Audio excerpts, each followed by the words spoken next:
Welcome back, everyone. So far, we have understood what is front-end web development and also understood a few phrases and jargons related to the web development.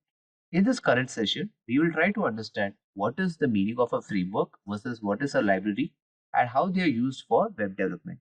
As you already know, we can develop any website or native application using hybrid model using the conventional HTML, CSS, and JavaScript language. And you can just use the combination of these three to write any of the web application from the scratch. When you use only HTML, CSS, and JavaScript, this is called the vanilla approach. What is the meaning of vanilla approaches? You don't use any of the third-party libraries, framework, or tools to design your website, and you just use the plain functional HTML, CSS, and JavaScript to write your web application.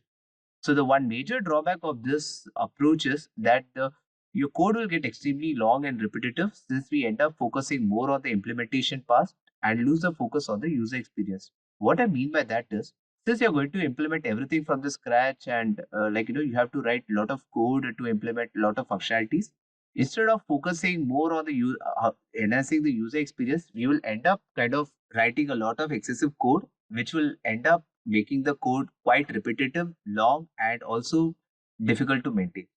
So let's try to understand this with a real world example. So assume that you are a car driver and your only goal is to make your passenger reach the destination safely and quickly.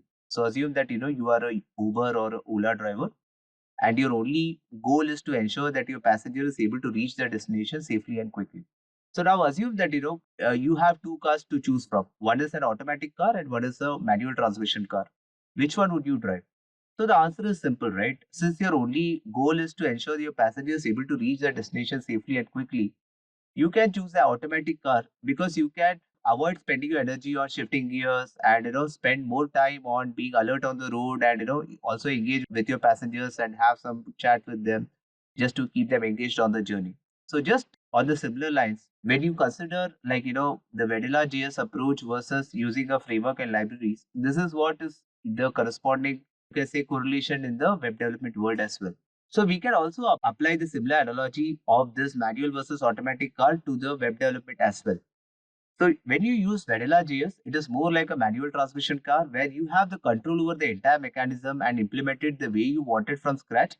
But it also kind of introduces some, you can say, inefficiencies. It says the inefficiencies in the system where you have to go back and write a lot of code, maintain it, and it can also lead to a lot of bulky code and long-term issues while to maintain your code.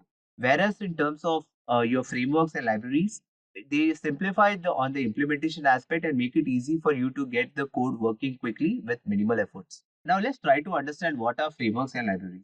See, frameworks are the complete ecosystem which are available to develop any particular application, wherein they provide all the necessary tools and utilities right from creating the app in your local machine to all the way getting it deployed to the servers. Just to understand it, you can understand it in this way that say you want to create a web applications of say maybe you just want to create a e-commerce website. So you don't really have to think about how do I need to create this button, how do I need to create that pop-up, do I need to ensure that my screen one is able to talk or send data to screen two, so on and so forth. If you do it with a vanilla JS approach, all these things has to be done by you using the plain HTML, CSS or JavaScript. But when you use a framework, most of these things are given to you by default by the framework itself.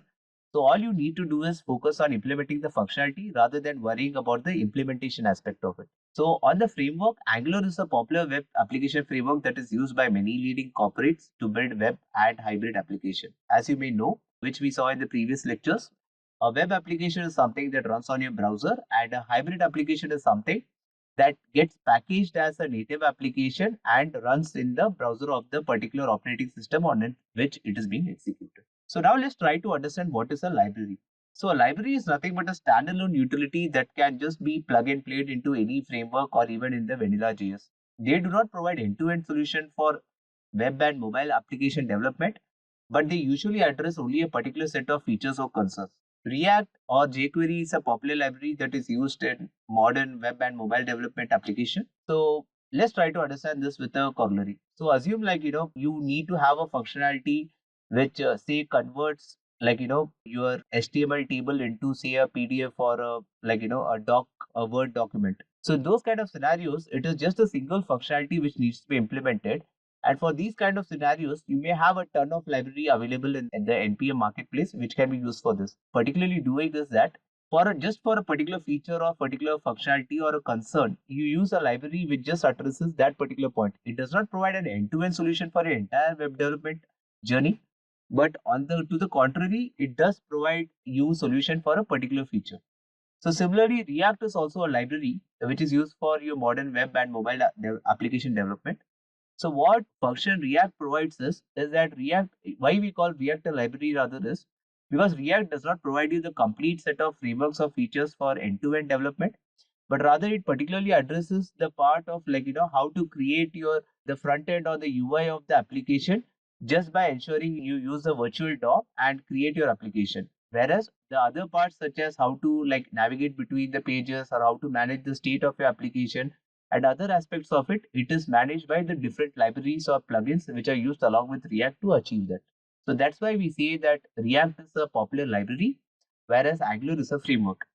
You guys need to understand this, and this is important because in interviews a lot of times they ask can you tell me, is Angular a framework and is React framework or a library? So you should be able to make that differentiation of when I give you a particular technology name, be it Angular, Vue or React, you should be able to say what is a library or what is a framework. So just to recap it again, we can say that a framework provides an end-to-end solution for the complete web or mobile development, and it gives you all the features out of the box, right from setting up of the application till the point where you get it deployed. Whereas a library just provides a particular feature or a particular functionality, and it does not addresses the end-to-end web development part of it. And each of these framework and library, they have their own advantages and disadvantages. So frameworks usually, since they provide end-to-end solution, and they are more developer friendly since they provide the developer with a set of standard tools, recommendations and guidelines to implement any web applications based on requirement. Whereas the libraries are more suited in scenarios where developers need the freedom in choosing their own custom set of tools or utilities that would be required to build an web application. So you can just consider this to be a framework is more you get everything out of the box and the developer just needs to customize them a bit and use it. Whereas a library, you can just say it's more like a plug and play solution where you can combine multiple libraries to build a solution. So the next big question that usually comes in is which framework or library is better? So as you may know, there are a lot of frameworks and libraries which are available in market for web development. You might have heard about Angular, React, Vue.js, and there are also a bunch of libraries and frameworks which are coming up every day. So this is a normal interview question which gets asked which framework or library do you prefer for web development? From my personal experience, I would say that there is never a clear answer to this because a lot of decision depends on the project to be implemented, the skill set of the developers who are in the project, and the timeline for implementing the project. See, every project is unique, so that's why there's never one size fits all answer to this. You can never say that okay, Angular is the best framework to be used in any web development, or React is the best library to be used for any web development, so on and so forth. It all depends about as I said, more about the project which has to be implemented, the skill set of the developers, and also the timeline for implementing the project. So based on all these factors, we decide which library or framework should be used for the web development. And every framework or library comes with its own set of strength and weakness, which gets addressed better with every new release. What I mean by that is, anytime a new version of Angular or React comes in, it basically gives you newer features or addresses some old concerns which were there in the earlier releases. And also most of the frameworks and libraries, they try to upgrade themselves over a period of time, and due to that, those single framework or library is the only solution to all the developers need across any industry. And hence it's vital that you as a developer analyze and use every framework and libraries before taking your call on which one to implement. So what I mean by that is, when you are exploring newer libraries or frameworks in earlier part of your career, so just play around, use Angular for some time, use React for some time, try out Vue.js. Try to see, for a similar situation, how can you code using Angular, then how can you code using React, how can you code using Vue.js, and try to develop your own kind of your own viewpoints and see which one does suits you better. And based on that, you can take a call so in a future project, which one do you think would be a better fit for that particular project. And before we move on to what is Angular and proceed with the further part of the session, I would like to first go back to the basics and make you guys understand what are the architecture patterns which are normally used in the frameworks and libraries. And for that, we'll be going back to the whiteboard. Okay. So before we go in any further, I want to clear a few basics which are generally not covered in other courses. And I thought it would be a better way that we first cover this before going further into what is Angular and other stuff.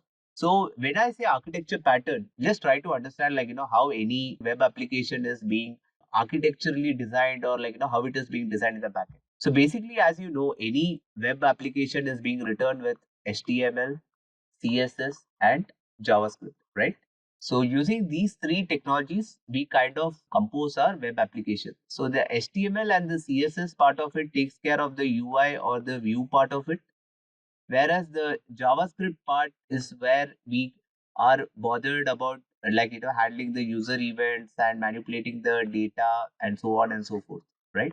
But this is from a developer perspective, but we also need to understand architecturally how does all this thing fits together. I mean, if I design a web application, how can I design the blueprint or the architecture of it? And so for that, we basically have three architecture design patterns which are normally used in any web application or frameworks, which are normally used. The oldest and the most widely used pattern is something called as MVC, which is called as model, view, and controller. So this is one of the very famous model of architecture pattern which is used in to design any web application. So what happens in a model view controller is we have three components. So assume this is my model, this is my view, and this is my controller. And before we go into what is how it works together, let's try to understand what each of these are. So what is a model? A model is nothing but this is where it stores all your application related data. So what I mean by data is, say you have a e-commerce application wherein you show your product data, or you show it a page where the user details like his name or address or something, any kind of data related to the user or the application is being shown on the screen. This is called as model, right? And what is a view? A view is nothing but it's the UI which actually gets shown to the user. As I said earlier, like whatever you write with your HTML, that is nothing but is called the view, where the user actually sees the page on the browser. And what is a controller? A controller is nothing but that is what establishes the relationship between the view and model. As you guys may understand, a view is nothing but what we essentially do is whatever is the data, we just manipulate it, make it more presentable, and show it on the view, right? And just to ensure that we are able to do that, we need the controller. So now let's try to understand how this works. So on the view, what happens is view depends on the model, where we basically just get the data, right? So what view does is it makes a call to the model and gets the data. And what controller does it? Controller, based on any of the user event or any of the events or other triggers which may be there, it will update this data. Okay. And once that is being done, finally it will refresh the view. Okay. So now let's try to understand using a sample workflow. So say assume I load my application and I come to the landing page. So assume this is my landing page of my website, and I just have kind of a very simple profile page where I have the username and I have the user address. Okay. So what happens over here is step number one, my view, which is nothing but my HTML, right? It will first try to get the data which has to be shown over here. So this is the step number one, where my view will get the data from the model, right? And my model has the data, so which kind of gets thrown back to the HTML.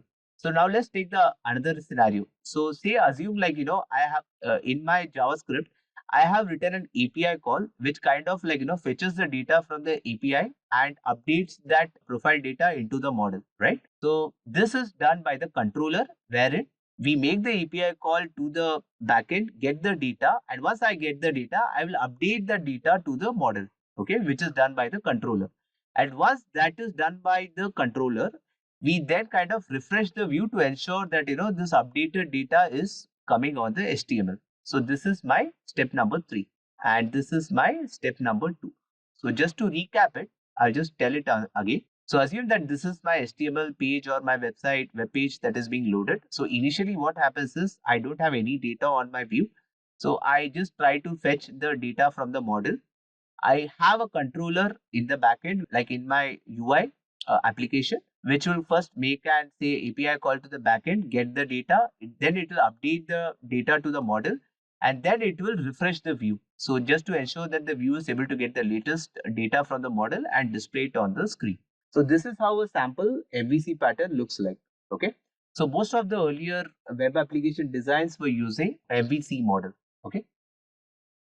So now next, let's try to understand what is the next pattern, which is the MVP pattern, okay, which is nothing but model, view, and presenter.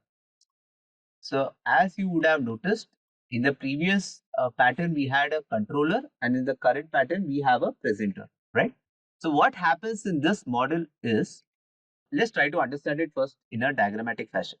So my presenter is over here, my view is over here, and my model is over here. Okay. So what happens is, so assume like, I have my view is nothing but my HTML, my model is nothing but my data, and my presenter is nothing but, I will just explain to you in a simple fashion. So presenter is nothing but it fetches the data from the model and applies the UI logic to decide what to display. And it also manages the state of the view and takes action according to the user's input notification from the view. Okay. So let's try to understand it from a diagrammatic perspective. So say from my view, there is some user action. Okay. So which could be like, I clicked on something or I like, submitted something, so on and so forth, right? Any of the user action. Okay. So what happens is, or from the view, if my user is performing any action, then what happens is the presenter will go and update the model. Okay. So model is nothing but the data. So based on whatever the user has done, the presenter will go and update the model. And once my model is updated, it will send a notification to the presenter that the data or the model has been changed. So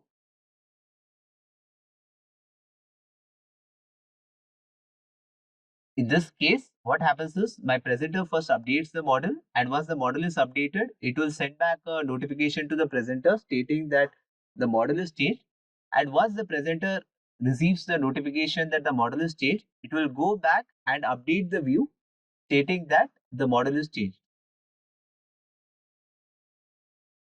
So this is how kind of like, your MVP model, which is your model, view, and presenter works. So from the previous design, you might now understand that, this is more kind of a dynamic approach in handling the UI application, because your presenter is kind of at the center point and it decides like, when the user action receives and when your data is getting updated, when to update the view, so on and so forth. So I would say that, MVP is more of a advanced version of MVC. Now let's try to understand a new pattern which is currently being used by like most of the modern web frameworks like Angular, React, and so on, which is called as MVVM, right? As you would have observed earlier, we had MVC, then we had MVP, and now what is getting changed is MVVM, and the full form of this is model, view, view, model. So don't get confused on what is this. We will try to address this in brief. So what is MVV pattern is, this is also similar to your MVP design pattern, where instead of the presenter role, now we are replacing it with a view model role.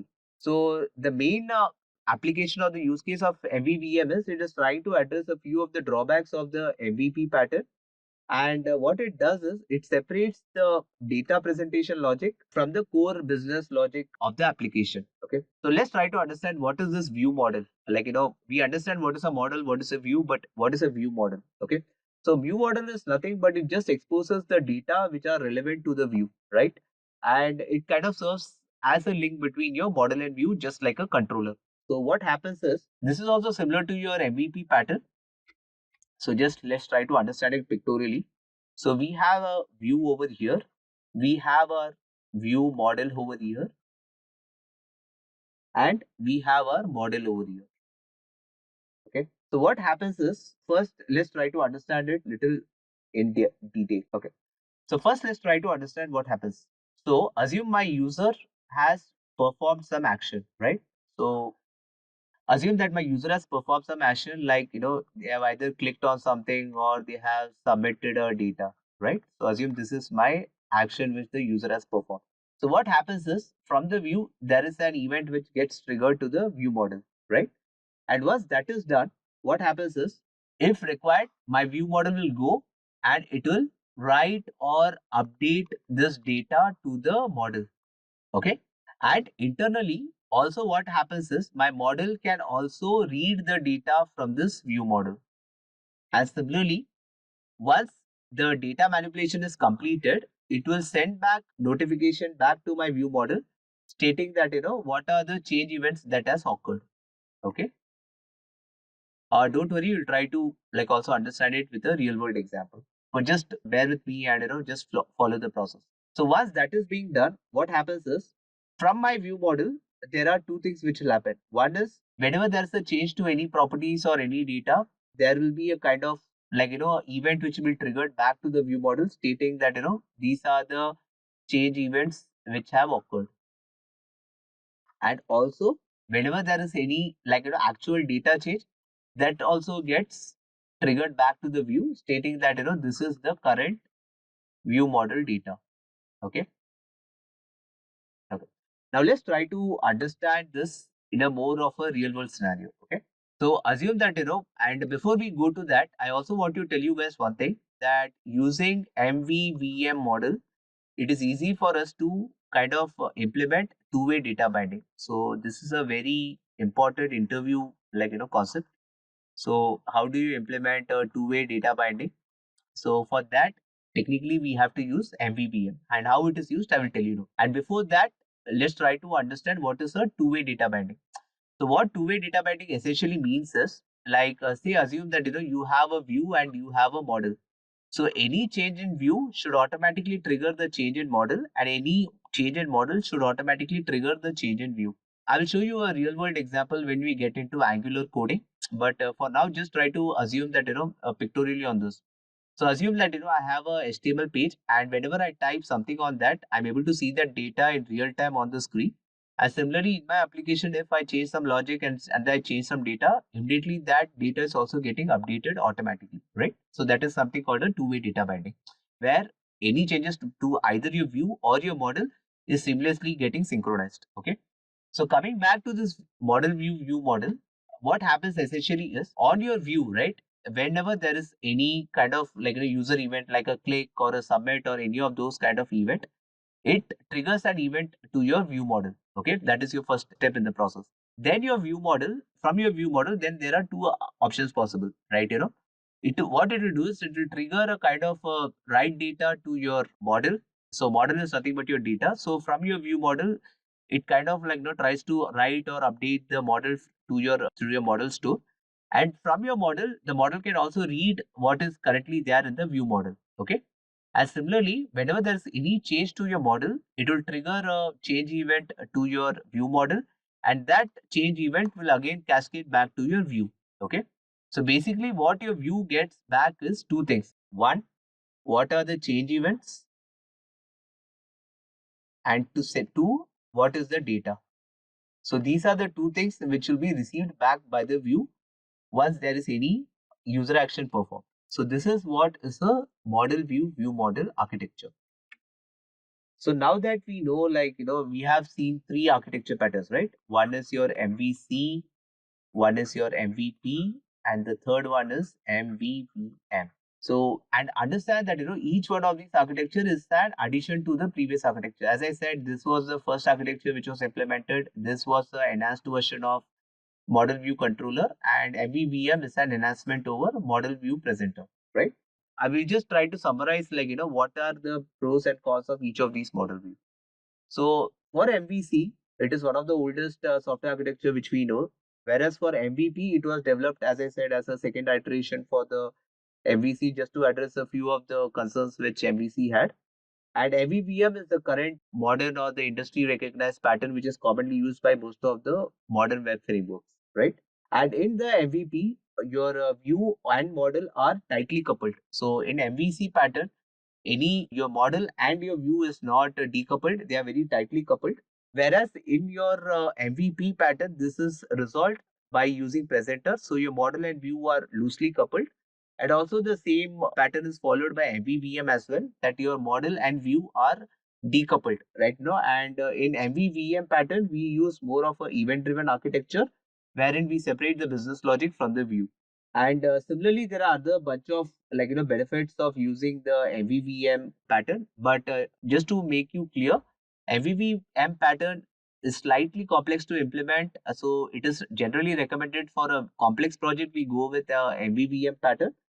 But for a smaller project, it is better to stick to the MVC pattern. This is just for your interview purpose. If someone asks you what would you recommend for a small project, you can say that you would either go with the MVC pattern or a MVP pattern, because from a coding perspective, using MVVM for a small project is not recommended. However, for a complex project, MVVM is more recommended than any other pattern. Okay. And one more advantage of MVVM is that it is more modular. It is you can unit test it very easily. You can write unit test cases for various components very easily.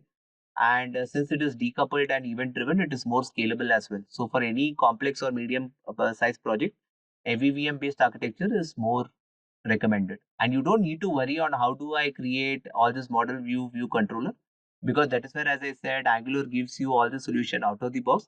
Just by using the relevant Angular code and utilities, you would be able to implement this out of the box, right? So yeah, this is just for your information. I've just touched upon all this architecture patterns. And with that being said, we have reached to the end of session 2, and I look forward to see you in the session 3 of the week 1. Thank you.